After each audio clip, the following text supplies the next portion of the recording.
ওই মাকে দেখে বড় ভালো লাগে। একটু সামনের দিকে বসলে মনে হয় অনুরাগটারও বেশি পাই মা। যে মা কৃষ্ণ কথা শুনতেই এমন অনুরাগ, এমন চোখে জল দেখি, সেইটা দেখতে বেশি ভালো লাগে। কেন জানেন? অনেকে দেখবেন বলে যে বাবা কীর্তন আসরে উঠেছো, একটু কীর্তনটা জমিয়ে দিও। বাবা কীর্তনটা জমানোর বস্তু নয়। ডান্স হাঙ্গামা জমানো যায়, অর্কেস্ট্রার জমানো যায়, যাত্রা জমানো যায়, কীর্তন জমানো যায় না। আপনারা প্রেম ভক্তি রসে, আমার এখানে গৌর হরির ভক্তবৃন্দ আপনার অনুরাগ প্রেম রসে জমে থাকবেন, আর আমরা কীর্তনিয়ারা আপনাদের ভিতরে জমে যাব। তবে যদি একটু অনুরাগ আসে, আর তবে যদি একটু ভক্তি আসে। মায়েরা বাংলাদেশের দিকে দেখেছেন, বা ওই আমাদের এই কাছাকাছি বনগাঁও এই সাইডটাতে দেখেছেন, কীর্তন যখন শুনতে বসেই একে অপরকে ভক্তগণ আলিঙ্গন করে। কেন বলুন তো? যে আমার ভিতরে যদি প্রেম ভক্তি একটু কম থাকে, আমি তোমাকে আলিঙ্গন করে সেই প্রেম ভক্তি যেন আমার ভিতরে সমানে সমানে হয়ে যায়। এই জন্য হরিবাসরে আলিঙ্গন করা হয় বাবা, একে অপরকে ভক্তগণ এই জন্যে আলিঙ্গন করে। যুগে ভগবান সিংহাসনে বসেছিল, কিন্তু কলিযুগের মাটিতে ভগবান আর সিংহাসনে বসেনি মা। তিনি বলেছিলেন, ওরে কলি হতজীব, তোদের উদ্ধারের একটাই পথ, সেটা হলো হরিনাম। এই হরিনাম ছাড়া তোদের কোনো উদ্ধার হবে না। ভগবান কি বলে জানেন মা? কেউ যদি আমাকে ডাকার মতো ডাকে, কোনো ভক্ত যদি সুন্দর করে আমার নাম করে, তবে আমি তাকে রক্ষা করি। হ্যাঁ, কোনো ভক্ত যদি আমার ভজন সাধন করে, তবে আমি তাকে রক্ষা করি। ওই যে গীতার পৃষ্ঠায় বলে দিয়েছে মা, আস্তে, অনন্য চিন্তন্তে মাং যে জানা পরিচয় পশাতে তে সঙ্গ নিত্যাভিযুক্তানং জগৎক্ষেম বহাম্যহম। বলে শোনো, কেউ যদি সদাই সর্বদাই আমার চিন্তা করে, তাহলে আমি তাকে রক্ষা করি। হ্যাঁ, এই যে আমার বাবা মায়েরা এখানে বসে আছেন, ও মায়েরা, আমরা যদি সদাই সর্বদাই তার কথা চিন্তা করি, কোনো কাজ করতে গিয়ে যদি তাকে নিয়ে কোনো কিছু ভাবনা চিন্তা করি, তাহলে আমাদের জীবনে মঙ্গল হবে মা। আর তার প্রমাণ দেখুন, দিয়ে গেল অর্জুন মিশ্র ঠাকুর। অর্জুন মিশ্র ঠাকুর আমার প্রত্যেক দিন যেটুকু বাবা ভিক্ষা করে, ভিক্ষা না করলে তার দিন চলতো না। প্রত্যেক দিন যতটুকু ভিক্ষা করে পেত, আগে ভগবানকে প্রসাদকৃত সেবা দিত, আর সেই প্রসাদে নিয়ে তারা স্বামী স্ত্রীতে, তাদের তো কোনো সন্তান ছিল না, স্বামী স্ত্রীতে সেই প্রসাদটা গ্রহণ করত। হ্যাঁ গো মায়েরা, এখন একদিন শুরু হলো প্রাকৃতিক দুর্যোগ, মানে প্রচণ্ড ঝড় বৃষ্টি। তো ঝড় বৃষ্টিতে কি হয় মায়েরা, কেউ কারোর বাড়ি থেকে ভিক্ষা করতে যেতে পারে, আর গেলেও কি কেউ দিতে চায়? প্রচণ্ড ঝড় বৃষ্টির ভিতরে যখন কোথাও কোনো ভিক্ষা পেল না, এখনো যে মন্দিরে বাবা, গ্রামের একটা মন্দিরে পূজা করতেন ওই অর্জুন মিশ্র ঠাকুর, আর গ্রামের একটা মন্দিরে যখন পূজা করতেন, ঠিক সেই সময় 3 দিন হয়ে গেছে মায়েরা। যখন 3 দিন হয়ে গেছে, কোনো কোথাও ভিক্ষা পেল না, যে মন্দিরে পূজা করে ঠিক সেই মন্দিরে এসে বাবা সেদিন গীতা পাঠ করছে। গীতা পাঠ করছে, 3 দিন হয়ে গেছে, অনাহারে আছে। আর হঠাৎ করে গীতার পৃষ্ঠায় দেখতে পাচ্ছে, গীতার পৃষ্ঠায় কথাটা লেখা আছে, অনন্য চিন্তন্তে মা যে জনা পরিচয় পশাতে তে সঙ্গে নিত্যাভিযুক্তানং জগৎক্ষেম বহাম্যহম। যে ভক্ত সদাই সর্বদাই আমার চিন্তা করে, তার সমস্ত কিছু আমি বহন করি। এই কথাটা যেই দেখেছে না মায়েরা, একটি লোহার শলা দিয়ে গীতার পৃষ্ঠাটি কেটে দিয়েছে। লোহার শলাকা দিয়ে যেই না গীতার পৃষ্ঠাটি কেটে দিয়েছে, আর বলছে, ঠাকুর তোমার গীতার কথা মিথ্যে, তোমার গীতার কথা সত্যি হতে পারে না, কারণ আমি সারা জীবন ভিক্ষা করে যেটুকু পাই, আগে আমি তোমাকে সেবা দিই, তারপরে তো আমি সেই প্রসাদ আমি গ্রহণ করি, তাহলে এই 3টে দিন আমি যে কত জায়গায় ভিক্ষা করতে গেছি, আমার তো কিচ্ছু হয়নি। তাহলে 3 দিন যে আমি অনাহারে আছি, কই তুমি তো আমার জন্য কিচ্ছু নিয়ে পাঠাওনি ঠাকুর। এতদিন জানতাম তোমার গীতার কথা সত্যি, আজ জানলাম গীতার কথা মিথ্যে, হতে পারে না। এই বলে বাবা ওই লোহার শলাকা দিয়ে গীতার পৃষ্ঠাটি কেটে দিয়ে বসে বসে মন্দিরে কাঁদছে। আর এদিকে ঝড় বরিশনে বাবা ওই অর্জুন মিশ্র ঠাকুর স্ত্রী মানে ব্রাহ্মণী ঘরে তখন একা। ঠিক সেই সময় প্রচণ্ড ঝড় বরিশনে 2 জন ছোট ছোট বালক, একটি হলো শ্যামবর্ণের, একটি হলো গৌরবর্ণে, মাথায় রাশি রাশি সুখাদ্য প্রসাদ নিয়ে অর্জুন মিশ্র ঠাকুরের বাড়ির দরজার সামনে গিয়ে ডাকছে, মা ও মা, কেউ কি গৃহে আছো মা? কি আমাকে এমন করে তো কেউ ডাকে না, আমাকে এমন করে তো কেউ মা বলে ডাকে না। ও মায়েরা, কারণ অর্জুন মিশ্র ঠাকুরের কোনো তো সন্তান নেই, তাহলে আমাকে এমন করে কে মা বলে ডাকছে? আর যখন এমন ভাবে মা মা বলে ডাকছে, মনের ভিতরটা বাবা বড় কৌতূহল জেগে উঠেছে। তাড়াতাড়ি বাবা দরজাটা খুলে দিয়েছে। আর দরজাটা খুলে দেখছে 2 ছোট্ট ছোট্ট বালক, একটি হলো শ্যামবর্ণে, একটা হলো গৌরবর্ণ। হ্যাঁ, মাথায় রাশি রাশি সুখাদ্য প্রসাদ নিয়ে দাঁড়িয়ে আছে। হ্যাঁ রে বাবা, তোরা এত প্রসাদ নিয়ে কোথায় যাচ্ছিস বাবা? মা ও মা, আমরা যে তোমার কাছে এসেছি মা, তুমি নাকি 3 দিন কিচ্ছু খাওনি, তাই তো তোমার জন্য মন্দির থেকে আমরা প্রসাদ এনেছি। হ্যাঁ রে বাবা, মন্দির থেকে প্রসাদ? আমি যে 3 দিন না খেয়ে আছি, এটা তোরা জানলে কি করে বাবা? কেন মা, অর্জুন মিশ্র ঠাকুর যে মন্দিরে পূজা করে, আমরা তো ওই মন্দিরেই থাকি। ও মা, তুমি নাকি 3 দিন কিছু খাওনি, তাই তো আমাদের মাথায় করে এত এত প্রসাদ পাঠিয়েছে। ও মা, তুমি খাবে না মা? ও বাবা, আমার স্বামীর কি কোনো মায়া দয়া নেই বাবা? আমাদের কোনো সন্তান নেই বলে এই বৃষ্টির ভিতরে এত প্রসাদ এনেছিস। ও বাবা, ঘরে আয় বাবা, ঘরে আয়, তোরা যে ভিজে যাচ্ছিস বাবা।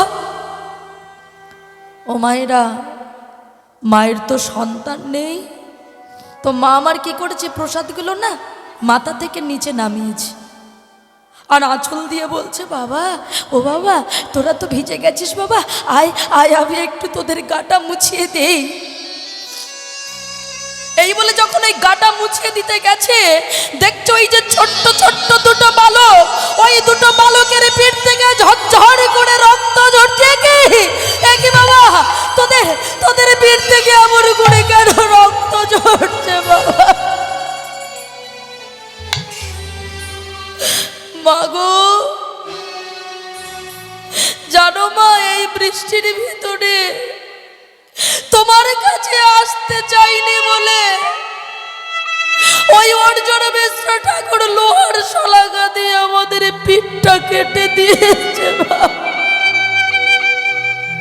ও মা, আমরা বলেছিলাম বৃষ্টি থেমে গেলে তোমার গৃহে আবার প্রসাদ দেব, শোনেনি, আমরা আসতে চাইনি বলে দেখো না মা, আমাদের পিঠটা কেমন ভাবে কেটে দিয়েছে। মা আমার ওই 2টো বালককে বুকের ভিতরে জড়িয়ে ধরে কাঁদতে কাঁদতে মা আমার অচৈতন্য হয়ে মাটিতে পড়ে গেছে। ও মায়েরা, বৃষ্টি থেমে গেছে, আর যেই না বৃষ্টিটা থেমে গেছে, ওই প্রসাদ রেখে ছোট্ট 2টো বালক এবার চলে যাচ্ছে। আর যখনই চলে গেছে বাবা, বৃষ্টি তো থেমে গেছে, ওই মন্দিরে যে পূজা করছিল অর্জুন মিশ্র ঠাকুর, তাড়াতাড়ি আবার বাড়ির দিকে রওনা দিয়েছে। আর যেই না বাড়ির দিকে রওনা দিয়েছে, হঠাৎ করে বাড়ির দিকে যেই না রওনা দিয়েছে, দেখছে বাবা ঘরের ভিতরে এসে দেখছে চারিদিকে পদ্মগন্ধ আর রাশি রাশি সুখাদ্য প্রসাদ। এ কি চারিদিকে এমন রাশি রাশি সুখাদ্য প্রসাদ, আর এমনভাবে ব্রাহ্মণী অচৈতন্য কেন? তাড়াতাড়ি করে জলের ছিটে দিয়ে তুলেছে। ব্রাহ্মণী, ও ব্রাহ্মণী, এ কি তুমি এত রাশি রাশি সুখাদ্য প্রসাদ, আর তুমি এমনভাবে অচৈতন্য হয়ে কেন পড়ে আছো? স্বামী, তুমি জানো না আমি কেন এমনভাবে পড়ে আছি? তুমি জানো না? ও স্বামী, আমাদের না হয় কোনো সন্তান নেই, তাই বলে তুমি ছোট্ট ছোট্ট দুটো বালককে দিয়ে আমি 3 দিন অনাহারে আছি বলে তুমি ওই মন্দির থেকে রাশি রাশি সুখাদ্য প্রসাদ এই ঝড় বৃষ্টির মধ্যে পাঠিয়েছো। তারা আসতে চাইনি বলে তুমি তাদের লোহার শলাকা দিয়ে তুমি তাদের পিঠটা কেটে দিয়েছো। তুমি কেমন ভক্ত? তুমি ভক্ত নও, এ তুমি কি করলে? কি বলছো ব্রাহ্মণী? আমি যেখানে পূজা করি সেখানে তো কোনো বালক নেই। আমি যে মন্দিরে পূজা করি ও তো রাধা কৃষ্ণর যুগল মন্দির, ওখানে তো কেউ নেই। আর আমি যে লোহার শলাকা দিয়ে কারোর পিঠ তো আজকে আমি কাটিনি। হঠাৎ মনে পড়ে গেল ওই লোহার শলাকা দিয়ে কোনো বালক নয়, আজকে তো এই গীতার পৃষ্ঠায় লেখা ছিল যে ভক্ত আমার ভক্ত হয়, যে আমার ভজন সাধন করে তার সমস্ত বহন আমি করি। আমি তো গীতার পৃষ্ঠায় কেটেছি ব্রাহ্মণী, আমি গীতার পৃষ্ঠায় কেটেছি ব্রাহ্মণী। আমি কোন বালকের পিঠ কেটে দিইনি ব্রাহ্মণী। তার মানে আজ থেকে জানলাম গো দয়ালুরি, তোমার গীতার কথা মিথ্যে নয়। তোমার গীতার পৃষ্ঠার কোন সাধারণ কাগজের পৃষ্ঠার নয়। ওই যে তোমার অঙ্গ আমি বুঝতে পারিনি ও গো দয়াময়। এই বলে ঘরে যে গোবিন্দের মূর্তি ছিল ওই গোবিন্দের চরণে আচার্যকে বলছে দয়াময়, দয়াময়,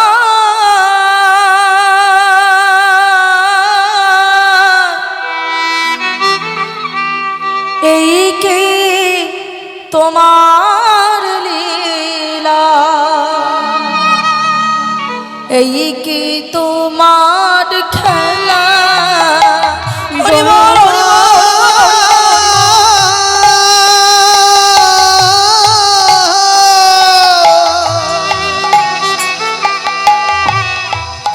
এই কি তোমার লীলা, এই কি তোমার খেলা।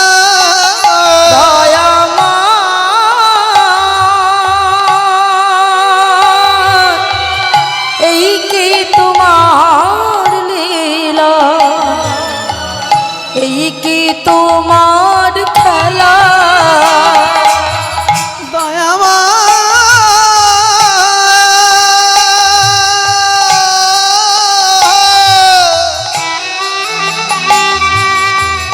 এই কি তোমার লীলা, এই কি তোমার খেলা। তুমি কারে হাসা কারে কাঁদা, কারে হাসা কারে কাঁদা, কারে করবি কারে। এই কি তোমার লীলা।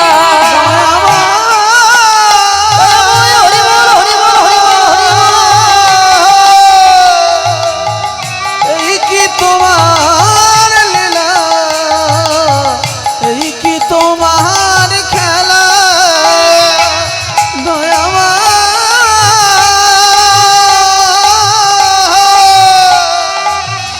এই কি তোমার লীলা, তোমার খেলা।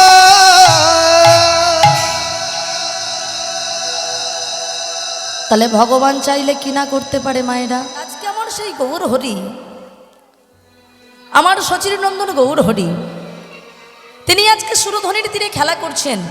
আমার আগে হয়েছে কি সূর্য পূজা, তার মানে ভগবান এখন মাঠে ঘাটে ঘুরে বেড়াচ্ছে আর কি। তো ভগবান যদি মাঠে ঘাটে ঘুরে বেড়ায়, ভগবানকে ফিরিয়ে আনার দায়িত্ব কাদের? মায়েদের নাকি? তার সেই ভগবান আজ আমার সুরধ্বনির তীরে আজকে সকল সহচরকে নিয়ে বাবা খেলা করছে। কিভাবে না পূরবের ভাবে বিভোর হয়েছি। মনে পড়ে গেল যে বৃন্দাবনে আমি তেমন খেলা করেছিলাম, সেই খেলার কতটা মনে পড়ে গেল আজকে আমার গৌর হরি। আমরা যে হরিবাসরে প্রথমেই বলি না বাবা যে আমরা গৌর চন্দ্রিকা প্রথমে কীর্তনের লীলার আগে শুনি, কিন্তু এখন যেটা শুনছেন এটা কিন্তু গৌর চন্দ্রিকা নয়, এটা হলো গৌরচন্দ্র। কেন বলে? গৌর হরি যখন, যেমন আমরা কোনো কোনো লীলায় দেখেছি, মান গান শুনেছি, তখন দেখবেন গৌর হরি রাধারানীর ভাবে বিভাবিত। মানে যখনই গৌর হরি ওই গৌর লীলায় বাবা রাধারানীর ভাবে বিভাবিত হবেন দেখবেন গৌরচন্দ্রিকায়, তখন সেটা হবে গৌরচন্দ্রিকা। যেমন এই সূর্য পূজা রাধারানীর ভাবে বিভাবিত ছিল গৌর হরি, ওটা কিন্তু গৌরচন্দ্রিকা।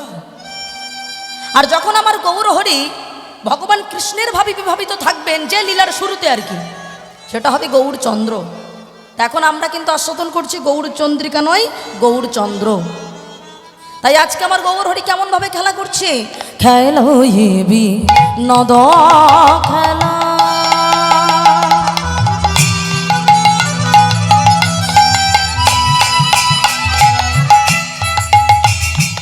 আমার গহনা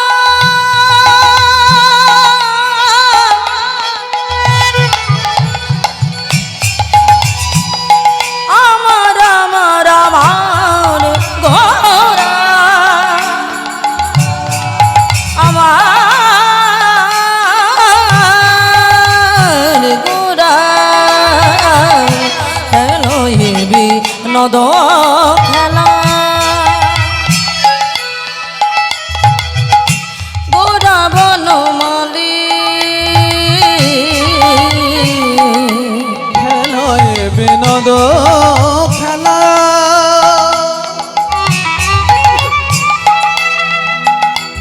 আমার গোরা বনমালী তুলি নবী হাডকুড়ি ভগত মণ্ডলী, ভগত মণ্ডলী। বলো তুমি হরিবল হরিবল। তুলি নবী বিহার করে ভগত মণ্ডলে, ভগত মণ্ডলে। আজ খেলে গোরা নামের খেলা, খেলে গোরা নামের খেলা, খেলে গোরা নামের খেলা, খেলে গোরা নামের খেলা। ও তার সঙ্গে যত ভক্তের মেলা, খেলে গোরা নামের খেলা। আমার সঙ্গে ভক্তের মেলা, খেলে গোরা নামের খেলা। ভূমির দুকুল কদে আলা, খেলে গোরা নামের খেলা। ধুলির দুকুল করে আলা, খেলে গোরা নামের খেলা। আর পুলি নবী আডকরি ভগত মণ্ডলে, ভগত মণ্ডল। উল্লধ্বনি হরিবল হরিবল। বিহার করে ভগত মণ্ডলে, ভগত মণ্ডলে। অনার্পিত জনিগে চিরান করুণায় অবতীর্ণ কাল, সমর্পয়িত মন্নত উজ্জ্বল রস স্বভক্তি শ্রেয়ম হরিপুরত সুন্দর দূতি কদম সন্দীপিত সদা হৃদয় কন্দারি স্ফুরত সচিনন্দন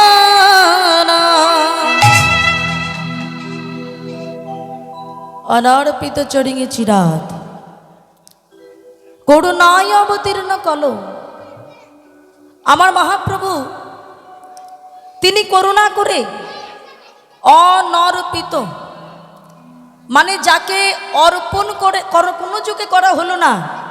ও মায়েরা, সত্য যুগে নয়, ত্রেতা যুগে নয়, দাপর যুগে নয়, কিন্তু এই কলিযুগের মাটিতে আমার মহাপ্রভু তিনি হরিনামটা নিয়ে আসলেন। কেন না, কলির জীব হরিনাম ছাড়া উদ্ধারের কোনো পথ নাই। এদের উদ্ধার পেতে গেলে এদেরকে হরিনামটাকে আগে আশ্রয় করতে হবে, তবে এরা উদ্ধার, নচেত এরা উদ্ধার নেই।